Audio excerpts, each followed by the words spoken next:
Hey, that's all you can say? From what you did? Of course what you did was wrong. Thanks to you, I got an F- on my science project. I thought I got you, but now I just don't. We promised that we're just gonna tutor each other and not copy other people's projects. Sorry? Sorry my left foot paralyzed. I should be the one apologizing for ever trusting you. Thanks a lot. Now my parents are totally gonna kill me for this. You can trust me? Nothing, you got it under control? I know what you get under control. Copying people's projects. That's all you know. I'm so damn angry at you. I can't believe that you do this to me. I thought you got it under control, but you don't. Whatever. What's up, Kelly?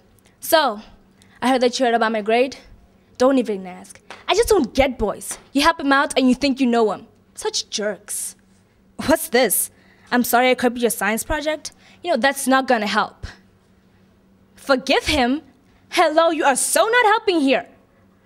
I'm just stuck in the middle. I don't know what to do so that my parents don't see this F- on my science project that is going to my report card.